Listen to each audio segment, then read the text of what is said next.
அடைத்து வைத்த ஆணரும்பும் பெண்ணரும்பும் தின்னு மட்டும் தின்னிருக்கு திங்க முடியாமல் வைத்திருக்கு. உண்ணு மட்டும் உன்னிருக்கு உண்ண முடியாமல் வைத்திருந்த எறும்பு ஆணரும்பும் பெண்ணரும்பும் ஓர் எறும்பா இருந்தது. ஓர் 1000 எறும்பாகவே உருவெடுத்து நிக்கி. என்ன ரூபா கொண்டு வரலையா? எனக்கு நீ ரூபா தர சில்லறை இல்லைன்னு உன் செய்யற கலத்தி கொடுக்கியோ? நான் உனக்கு மதிப்பா தந்திருக்கேன். கடையில வாங்கினார் 350 ரூபா. என்னது அத முக்கி 3 மாசம் ஆகுது. இவர் கழுத்துல போட்ட செய்யற எனக்கு தாராராம். நீ அவசரத்துக்கு வச்சுக்கணும் சொன்னேன். நீ உன் செய்யற நீயே வச்சுக்க.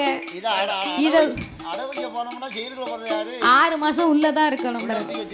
வேண்டாமோ? வேண்டாம் வேண்டாம். நானே போட்டுக்கிறேன் போ.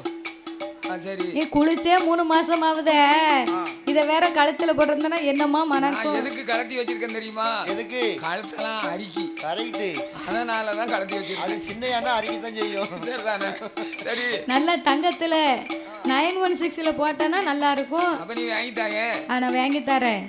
நீ 10 நாளைக்கு என்கிட்ட சம்பளம் வாங்காம வீட்டுக்கு போ வாங்கி. நீ உண்டானதையுமே வருஷத்துக்கு உண்டானதையுமே நமக்கு குறைச்சிட்டியா? அதானே? சரி இருக்கட்டும். அப்படி இருப்பதனால சரி ஐயா. பார்வதி சிறிய சிமுனாகப்பட்டதை திறந்து சிவபெருமானுக்கு முன்னாலே காட்ட ஒரு எறும்பு துண்ணு மட்டும் தின்னுட்டு மிச்சம் தலைக்கு வச்சு படுத்திருக்கு. ஒரு எறும்பு ரெட்னகால் போட்டு கட்டப்பீடிய வாயில வச்சு அது வேற இருக்கோ? வேறவே அதோடையும் இல்ல. சார சாரையா எறும்புகள் கூட்டமா போகும். அப்போ சீனி மூட சிந்தி கிடக்கும். அப்ப ஒரு எறும்பு சொல்லுமா, என்ன ஏட்டி அங்க சீனி மூட உழைச்சி போட்டிருக்காங்க, போய் அள்ளிட்டு வா, அடமலைக்கு நம்ம அள்ளி வச்சுக்கிடுவோம். எறும்பு கூட அப்படி சேர்த்து வைக்குமா? சேமிச்சிருக்கு. ஆமா சேமிச்சு வச்சு நானும் சொன்னோம்னா நீர் இழுன்னு கேட்க வரும். எறும்பு பேசுமா ஐயா? பேசுமில்ல, அது பேசுமோ? அப்படி ஆணரும்பும் பெண்ணரும்புமாகப்பட்டது ஆண்டவனார் முன்னாலே இப்படி தின்னு மட்டும் தின்னு மிச்சம் தலைக்கு வச்சு படுத்திருக்க.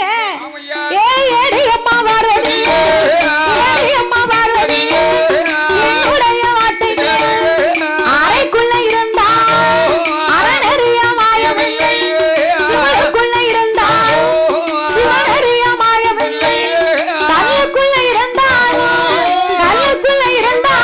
நான் கடவுளறிய மாயமில்லை, நான் கடவுளறிய மாயமில்லை.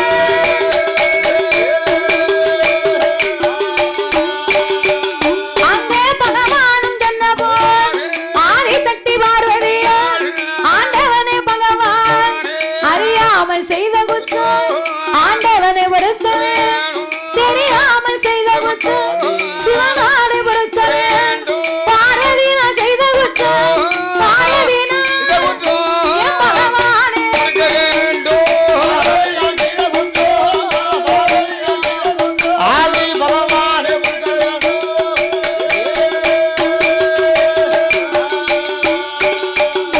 அங்கே பார்வதியும் சொன்னபோல் ஆண்டவன் பகவான் ஏடி அம்மா பார்வதியே கொண்டவன பரிச்சை செய்த கொடிய பாவை எப்பந்தீரும் ஆளனையும் பரிச்சை அதிக பாவை எப்பந்தி புருஷன பரிச்சை செய்த புருஷன பரிச்சை செய்த எல்லா பாவை எப்பந்தீரும்.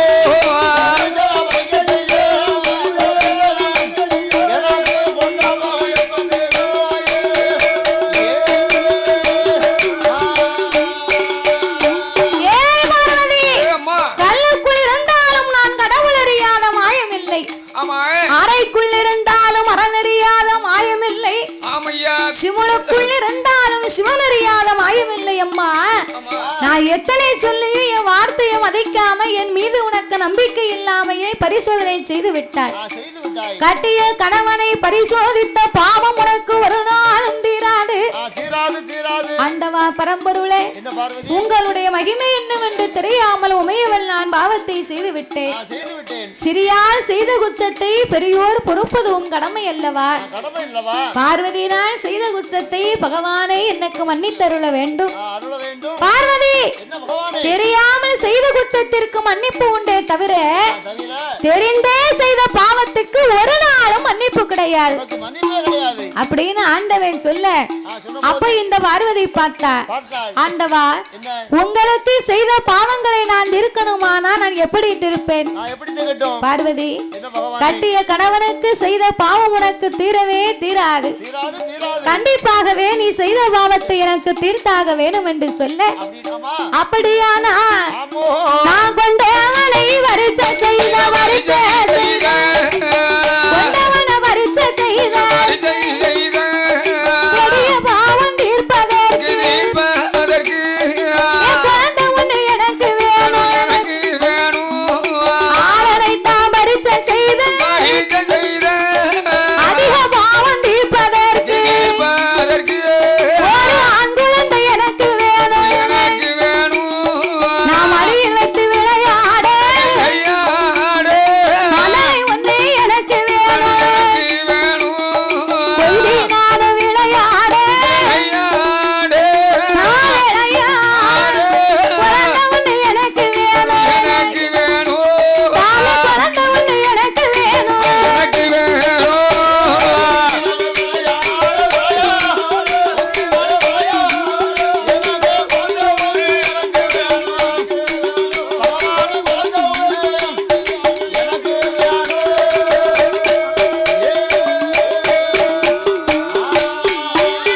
சாமியாளனை வரிச்ச செய்த அதிக பாவம் தீர்ப்பதே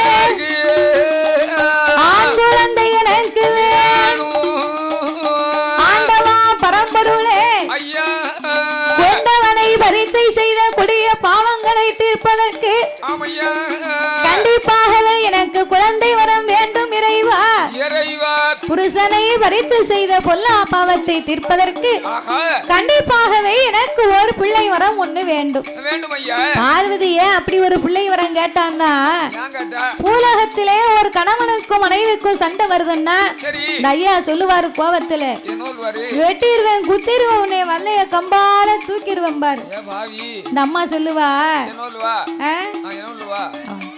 ஏலே குடியார மட்ட உன்னை இதுவரைக்கும் நான் கொல்லாம உயிரோட வச்சிருக்கோம்னா நீ ஏன் நினைக்க என்னையே வெட்டிடுவேன் குத்திடுவேன் முக்கிய தூங்கும் போது உன் தலையில கல்ல தூக்கி போட்டா உனக்கு தெரியுமாடா சாப்பாட்டுல இல்லன்னா உனக்கு விஷத்தை வச்சா உனக்கு தெரியுமா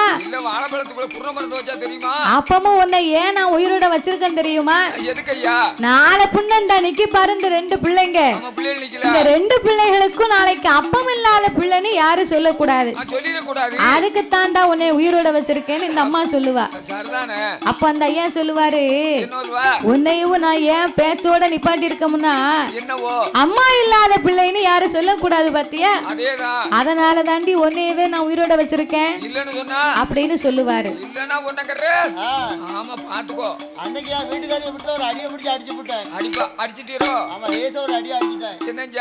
அவ சொல்லுதா ஒரு அடிதான் லேசா அடிச்சேன் அவ சொல்லுதா என்ன ஓயாம நீ அடிச்சுக்கிட்டு இருக்க உன்னை தூங்கும் போது தலையில கல்ல போட்டு கொன்றுவேன் அப்படி கொன்னுட்டோம்னா நீ செத்துட்டேன்னா அந்த 3 எனக்கு கிடைக்காம போயிருமா அப்படின்னா என்ன பேங்க்ல பணமா போட்டு வச்சிருக்க 3 லட்சம் அது 3 லட்சம் போட்டு இன்சூரன்ஸ் போட்டிருக்கேன் அது நான் செத்தாத்தான் கிடைக்கும் அது நடக்காது அது இல்ல இந்த பூ போட்டு மஞ்சள்னு சொல்லுவாங்க பாத்தீங்களா அது இல்லாம போயிருமா இப்படி விவரமா நீ சொன்னா தான் தெரியும் வைத்தியாரி வீட்டுக்காரி அவ நினைச்சுக்கிட்டு இருக்கா அப்படி அதெல்லாம் அந்த காலம் என் புருஷன் இருந்தா தான் பூ வைக்கணும் பொட்டு வைக்கணும்னு யார் சொன்னா புருஷன் கதியா இருந்தா தானே பூ போட்டு வச்சுட்டு மினிக்கிட்டு அலைய முடியும் நீங்க இருக்கை வேண்டாம் நாங்க முணுக்கை வேண்டாம் அந்த காலத்திலேயே சொன்னாங்க கணவன் இல்லைன்னு சொன்னா பூ வைக்க கூடாது பொட்டு வைக்க கூடாது வளையல் அணிய கூடாது ஆபரணமே போடக்கூடாதுன்னு சொல்லுவாங்க ஆனால் அது தவறு பெண்ணா பிறந்தவர்கள் தான் பிறந்த நாளில் இருந்து தாயும் தகப்பனும் தன் பிள்ளைக்காகவே பூ வைத்து பொட்டு வைத்து குங்குமம் வைத்து பிள்ளைய அலங்காரம் பண்ணி வளையல் போட்டு கொலுசு போட்டு செயினும் போட்டு எவ்வளவு அலங்காரம் பண்ணி பிள்ளை எப்படி எல்லாம் வளர்த்திருப்பாங்க நீங்க வந்ததுக்கு பிறகு போட்டுன்னு நான் சொல்லலாம் தாய் வீட்டு சீதனமா பெண்கள் எல்லாம் கொண்டு வந்தது ஆனா இன்னைக்கு உலகமே அப்படி ஒரு தவறாத சொல்லி வச்சிருக்கு மனிதன் பெண்களுக்கு வந்து 4 பொட்டு வச்சாங்க அப்படியா அந்த காலத்துல சரி ஐயா எப்படி வச்சாங்க எப்படி எங்கல வச்சாங்க கீழ இருந்து மேல மரம் வச்சாங்களா தெரியல வச்சாங்களா தெரியல அப்ப நீங்க கேட்கலாம் கேட்கணும் 4 பொட்டுன்னா வயசுக்கு வந்து ஒரு பொட்டு வச்சு ஒரு பெண்ணு இருக்கான்னா பண்ணி வச்சுட்டு தான் பேசுறோம். நெத்தியில மட்டும் பொட்டு வச்சான்னா அவ கல்யாணத்துக்கு ரெடியா இருக்கான்னு அர்த்தம். சரி. வயசு பொண்ணு. அதே பெண்ணுக்கு இந்த மாதிரி ஒரு மாப்பிளைய பார்த்து கல்யாணம் இந்த தாளக்கார மாதிரி மாப்பிள்ளை அவருக்கு முடியே இல்லையே எவ்வளவு கெட்டுவாளா அப்படி பேசனா அப்படி ஒரு மாப்பிளைய பார்த்து சரி கல்யாணத்தை முடிச்சு வச்சோம்னா என்னய்யா அந்த பொண்ணு மாப்பிளைக்கு ஒரு பொட்டு வைப்பா. சரிதானே. மாப்பிள்ளை நெத்திரியா வைப்பா கிடையாது. எங்க அவர் கெட்டு வர திருமாங்கல்யம். ஆமா. அந்த திருமாங்கல்யத்துல பொட்டு வைப்பா. சரி. கருப்பா இருந்தாலும் சிவப்பா இருந்தாலும் புருஷன் கலையா இருப்பாரு இருப்பாரு இங்க ஒரு பொட்டு வைப்பா. ஆமா. மூணாவது பொட்டு என்ன பொட்டு? என்ன பொட்டு? அதுதான் பிள்ளை பொட்டு. அப்படியா? ஆமா. அந்த மாப்பிள்ளை கட்டி கொடுத்து சரி அந்த பொண்ணு முழுகாம இருந்தான்னா ஆமா இந்த பொங்கி போட்டு கூட்டு போவாங்கல்ல. ஆமாய்யா. அன்னைக்கு ஒரு பொட்டு வைப்பாங்க அந்த பொம்பளைக்கு. ஆமா. பொண்ணுக்கு. சரி. எங்க வைப்பாங்க? அதே நெத்தியில வைக்க மாட்டாங்க. உச்சியில வைப்பாங்க. உச்சியில வைப்பாங்க. சரி. அது பிள்ளை பொட்டு. நாலாவது பொட்டு வந்து என்ன சம்பந்தம் கலக்கும் போது ஆமாய்யா தொண்டை பக்கத்துல பொட்டு வைப்பாங்க. அப்படியா? ஆமா. சரி. ஆக 4 பொட்டு இந்த பெண்களுக்கு உண்டு. ஆமா ஆமா. எந்த பொட்டு இருந்தாலும் அதாவது என்ன தாலி இல்ல பெண்ணு வந்து ஆமா கூரை இல்ல வீட்டுக்கு சமமா ஜமம். தாத்தா இப்ப தானே சொன்னேன் நீ சொன்னக்கூடிய கதையெல்லாம் அப்போ அதெல்லாம் மலையேறி போச்சு. சரி. இப்போ பெண்கள் எல்லாம் தாய்மார்கள் எல்லாம் படித்து பெரிய ஆளாகி ஏரோப்ளேன் வரைக்கும் ஓட்டுத அளவுக்கு இன்னைக்கு வந்தாச்சு. பிறகு ஒத்த பொட்ட பிள்ளைய ஒத்த ஆம்பளை பிள்ளைய வச்சு அவ உழைச்சு அவ காலத்தை ஓட்டிக்கிட்டு இருக்கா. நீங்க ஏரோப்ளேன் ஓட்டினேன்னு வைங்க லயனை மாறி போயிரும். அதானே எங்கிட்ட போயிரும். ஆம்பளை ஓட்டினா தான் பிளேன் மாதிரி இருக்கும். ஆம்பளை ஓட்டினா தான் ஓடும்னா அதை நீங்க வச்சிருக்க கூடிய கட்டு அப்படி என்ன தெரிந்தாலும் சிங்கம் தானே. சிங்கம் தான். ஆம்பளை நினைச்சுக்கிட்டு இருக்கான் இந்த மனைவிக்கு வந்து நம்ம தான் உழைச்சு போட்டு நம்ம இல்லாம இல்லன்னு நீங்க நினைக்கீங்க. நம்ம தயவுல தான் வாழ்ந்துகிட்டா நம்ம நினைக்கும். சரி. அதெல்லாம் கிடையாது. அதனாலதான் இந்த பார்வதா தேவி ஒரு கணவன் மனைவிக்குள்ள இருக்கக்கூடிய சண்டை சச்சரவை தீர்க்கணுமானா இரு பேர்களுடைய சண்டையை தீர்க்கணுமானா பிள்ளையை கண்டா மறுவாழ்வு தொடங்குவார்கள். நம்ம பிள்ளை இருக்க அதுக்காக நம்ம வாழணுமே அப்படின்னு ஆசைப்படுவாங்க. அதனால தான் ஆதிபரா சக்தியாகப்பட்ட பார்வதி ஆண்டவனே பகவானே பகவானே ஆண்டவனே பகவானே ஆதிசக்தி வார்த்தை கேளு 8 நாளைக்குள்ள எந்த பிள்ளை எனக்கு வேணும் மடியில் வைத்து விளையாடு மகளை ஒன்று எனக்கு வேணும் கொஞ்சினால விளையாடு குழந்தை ஒன்று எனக்கு வேணும் ஐயாளன் இல்ல அன்புழந்தை ஆண்டவனை கொடுக்கவே மன்னன் இல்லாமடி குழந்தை எனக்கு மறையோனை கொடுக்கவே ஐயா புருஷன் இல்ல புத்திர ஒரு புருஷன் இல்ல புத்திர எனக்கு பூமாலை கொடுக்கவே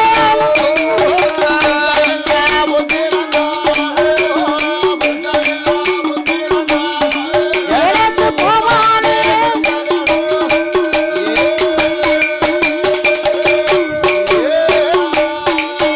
அப்படி பார்வதியோ கேட்ட பகவானோ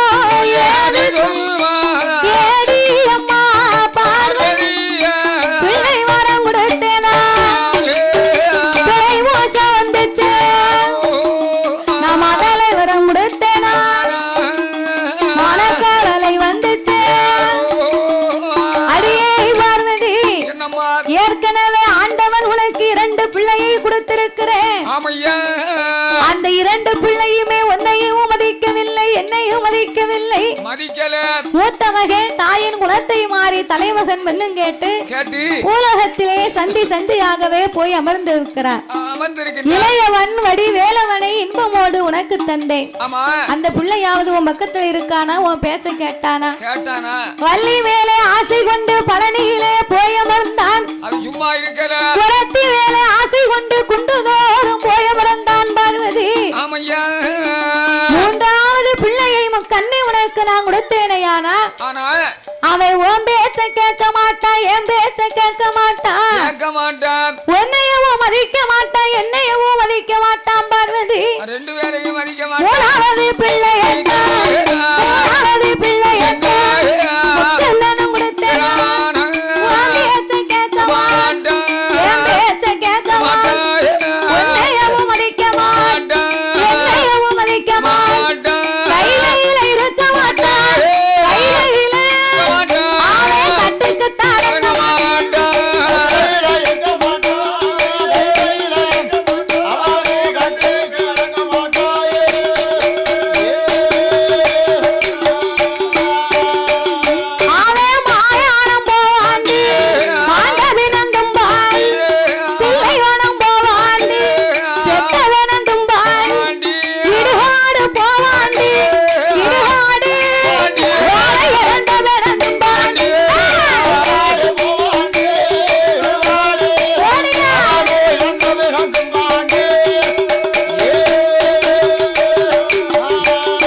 மாட்டா மாயானம் போவாவே மாண்டவனந்தும் பா தில்லைவனம் போவாவே செத்த வினங்களை தின்பான் பார்வதி அப்பேர்வட்ட புள்ள நமக்கு வேணுமா ஆண்டவா என்னோடு இருந்தாலும் இல்லாவிட்டாலும் உதவினாலும் உதகாவிட்டாலும் என் உக்கரைக்கு ஓர் பிள்ளை வேணும் என்று பார்வதி பிள்ளை வரந்தா வேணும்ங்கிறா பகவான் பிள்ளை வரம் கொடுத்தா பின்னால் நமக்கு விளைஞ்சல் வந்து சேரும் என்றார் இரு பேர்களுக்குமே கையிலே தர்க்கங்கள் நடக்கும் போது அந்த வேலையிலே கைலைக்கு யார் வருகிறார் இதோ நாமலை எல்லாம் சுமந்து கொண்டிருக்கிறாளே பொறுமையிலே சிறந்தவள் அம்மா பூமாதேவி கைலாசத்துக்கு வந்தார் அம்மா பூமாதேவி ஆண்டவனை காண வந்த விவரத்தை சொல்ல வேணும் என்று இறைவன் கேட்க ஆண்டவா பரம்பொருளே உலகம் என்று சொன்னால் எப்படி இருக்க வேண்டும் வாழ்வும் இருக்கும் தாழ்வும் இருக்கும்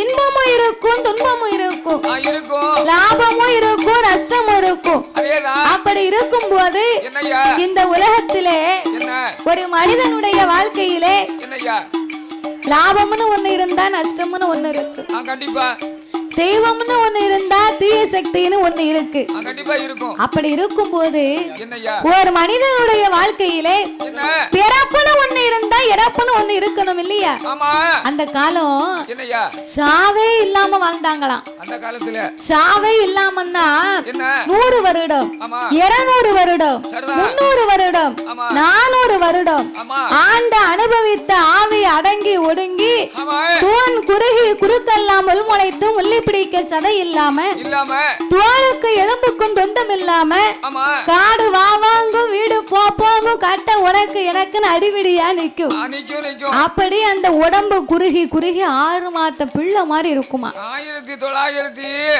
ஒண்ணுமில்லாத வருஷத்துல அப்ப 6 மாத பிள்ளை மாதிரி அந்த உடம்பாகப்பட்டது குறுகி போச்சுன்னா கண்ணு மட்டும்தான் முழித்து கொண்டிருக்கும் அன்னாகாரம் எதுவுமே கிடையாது ஒரு மர பொம்மை மாதிரி இருக்கும் ஆமா அதுக்குத்தான் அந்த காலத்துல வீட்டுக்கு வீடு மாடாக்குழி போட்டு கட்டுவாங்களாம் எதுக்கு இந்த பெரியவர்களை உள்ள தூக்கி வைப்பாங்க வெளியே தூக்கி வைப்பாங்க அவங்க வைக்கிறதுக்கு தான் அந்த மாடாக்குழியா அப்ப இந்த பூமாதேவி கையிலே கடவுளார் இடத்துல உயிராகப்பட்டது பூமியிலே பிறந்து பிறந்து வளர்ந்து வளர்ந்து இருக்க இருக்க என்னால உயிர் சுமைகளையே தாங்க முடியவில்லை ஆண்டவா கொஞ்சம் நீங்க எனக்கு உயிர் சுமையை குறைச்சு தாங்க அப்படின்னா அப்பந்தான் இறைவனாகிய பகவான் சொன்னார் நானே உனக்கு உயிர் சுமைகளை குறைத்து தருகிறேன் பூமாதேவி என்று வள்ளுவரை வரவழைத்த ஆண்டவன் ஐயா வள்ளுவரே பூமாதேவிக்காகவே பூலோகத்திலே சென்று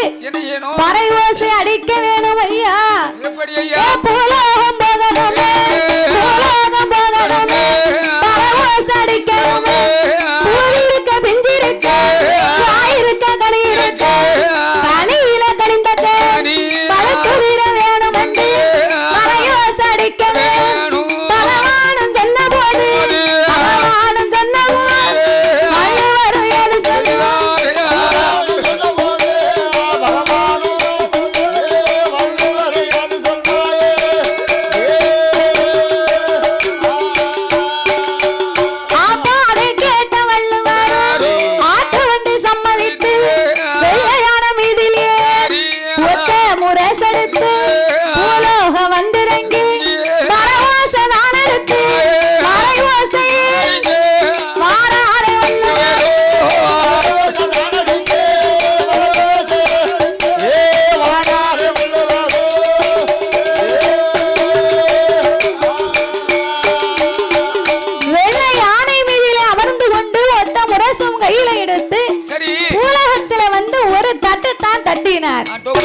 அதுக்குள்ள அங்க யார் வாரா மூவுலக சஞ்சாரி நாரத மகாமுனிவர் வந்தார் நாரத மகாமுனிவர் வந்த உடனே இந்த வள்ளுவருக்கு கோபம் வந்தாத்தான் பறை ஓசையை நல்லா ஓங்கி அடிப்பாரு இப்ப அடிக்க அடியில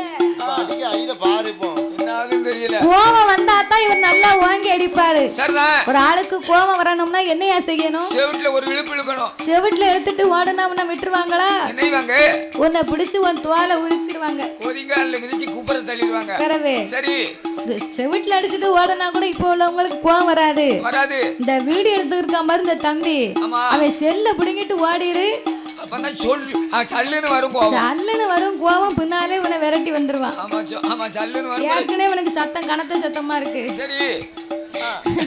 அதனால யாருக்காவது இடையூறு செஞ்சாதான் அவங்களுக்கு கோபம் வரும் பாத்துக்கோ. ஆமையா. அப்ப இவருக்கு கோபம் வரணும்னா என்ன செய்யலாம்? என்ன செய்யலாம் அப்படின்னு சின்னஞ்சிறு பிள்ளைகளை கூப்பிட்டு ஏ தம்பி, என்ன ஏ பாலகா, என்ன இங்க வாங்க. வந்துட்டோம். அண்ணா நிக்காரு பாரு வெள்ளை யானையிலே ஒரு ஆளு. ஆமா நிக்காரு. தாடியும் தலைமுடியுமா நிக்காரா ஒரு பண்டாரம். ஆமா. அவன் ஒரு கிறுக்கன். சரி. அவன் ஒரு மெண்டலு. சரி. அவன் ஒரு லூசு. அப்ப நல்லா டைட் வை. அவன் ஒரு கோட்டிக்காரன். சரி. அவனை பௌலகத்தை விட்டு நீங்க அடிச்சு விரட்டுங்கன்னாரு. ஆமையா. சொன்னதை சொல்லுங்க இழிப்புள்ள மாதிரி என்ன பிள்ளையெல்லாம் கல்லுங்கட்டியுமாகவே எடுத்து எரிய ஆரம்பித்தார்கள். ஐயோ. வள்ளுவருக்கும் அடித்தடியை பொறுக்க முடியாமல் என்னய்யா நாவு தடுமாறி பறைகோசையவே மாத்தி அடித்தார். எப்படி அடிக்கின்றார்? ஆண்டவை எப்படி அடிக்க சொன்னார்? எப்படி சொன்னார்? பூவிருக்க பிஞ்சு இருக்க காய் இருக்க கனி இருக்க இருக்க கனியிலே கனிந்த கனி மட்டும் பழுத்து உதிரணும்னு பகவான் அடிக்க சொன்னார். ஆமா. ஆனால் வள்ளுவர் எப்படி அடித்தார் தெரியுமா? எப்படி ஐயா? சாமி பூவோதிர பிஞ்சோதிர பூவோதிர பிஞ்சோதிர காய் உதிர கனி உதிர உதிர நல்ல உதிர வெண்டு உதிர உதிர அவர் பறையோசை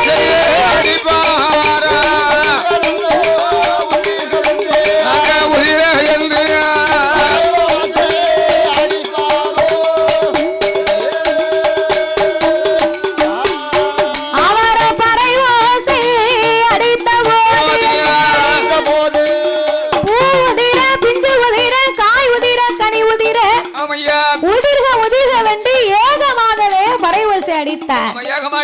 அவர் அடித்த பறையோசையினால பூலகத்தில் இருக்கக்கூடிய அத்தனை உயிர்களும் ஆண்டு மடிந்து போகுது. ஐயோ. பூவிலையும் போகுது, பிஞ்சிலையும் போகுது, காயிலையும் போகுது. பிச்சு புடிங்கிட்டு போகுது. என்னது போகுது? உயிர் சேதமா. பிச்சு பிடுங்கி போகுதுன்னா மாத்திரை வாங்கி போடியா? அத சொல்லல. அப்படி வந்து உயிர் சேதம். மாத்திரையை போட்டு கேட்கலன்னு வைங்கி, 2 தார் உருண்டை வாங்கி தர முழுங்கிரு. வடிவேலு கொடுப்பாங்கல்ல, வடிவேலுக்கு அந்த மாதிரி 2 தார் உருண்டை கொடுத்துட்டோம்னா. சரி, நான் தார் உருண்டை நீங்க குடுத்தியேன்னு முழுங்கிடுறேன். அதை வெளியாக்கணும்னா என்ன செய்ய முடியும்? அறுபதுக்கு வச்சிட வேண்டியதானே. அதுக்கு 3 கல்லை எடுத்து விரவ போட்டு அடுப்பாக்கி ஒன்னு அடுப்பை தூக்கி வைக்கணும். வச்சுட்டா என்ன தெரியும்? தன்னால இளவி கிளோடி வந்துடும். சிலிண்டர்ல வைக்கணுமா? பூவை பிஞ்சினா என்ன நினைச்ச? என்னது? மரத்துல பூக்க அந்த பூவா? அந்த வேப்ப மரத்துல இருக்குல? கிடையாது. இல்ல. பூவென்று சொன்னால் ஒரு பெண்ணாக பிறந்தவள் தன் வயத்திலே சுமக்கக்கூடிய 40 நாள் கற்பம். ஆமையா. பிஞ்சினா பிறந்த குழந்தை. ஆமா. காய் என்றா அங்கும் இல்லாம இங்கும் இல்லாம ஒரு நடுத்தரவாதி. நடுத்தரவாதி. கனின்னு சொன்னா நம்ம குடத்துக்கார மாதிரி. கனியிலே கனிந்த கனிந்த கிழவர மாதிரி. ஆமா. தாத்தா தான் போனோம்க்கா சீக்கிரம். ஆமா, அப்புறம் நீ போன அன்னைக்கு எனக்கு எல்லாம். நான் போக மாட்டேன் லேசில. இங்க பாரு, நீ போன அன்னைக்கு எனக்கு சுண்டல் தான், பருப்பு தான், மாவு தான், முறுக்கு தான். அதுக்கு நீ துட்டு கொடுத்து வாங்கி திங்க வேண்டியானே. ஒரு புது ட்ரெஸ் எடுத்து கொடுப்பாங்க, பாவநாசம் கொண்டு போவாங்க. இதுக்கு மேல என்ன வேணும் எனக்கு? விட்டு போவோங்க. செத்து போயிட்டோம். எது எங்க எங்க சாப்பிடணுமோ அங்கங்க சாப்பிட்டா தான் மதிப்பு. பாத்துக்கோ. 50 ரூபா பத்திரத்தை வாங்குவேன். அச்சங்குண்ட என் பேத்தி மாதவி வருவா. நான் போனோம்னா ஆமான்னு சொன்னா அவளை வீட்டுல நடை ஏத்திராத. வீட்டுல நடை ஏத்த மாட்டியா? நான் என் தாத்தான்னு அழுதுகிட்டே வந்தோம்னா விட மாட்டாங்களா என்னைய? அப்படி ஆச்சு. அப்படியே நான் போயிட்டோம்னு வச்சுக்கோ, ஆவியா வருவேன். சரி, வந்து உன் மேல தாவிடுவேன். நீ ஆவியா வந்தேன்னு வை, உன்னைய மந்திரவாதிய கொண்டு வந்து ஆரங்கட்டி புளிய மரத்துல கொண்டு அடிச்சிட்டு வந்துருவேன். நீ அப்படி ஆணிய வச்சு அடிச்சு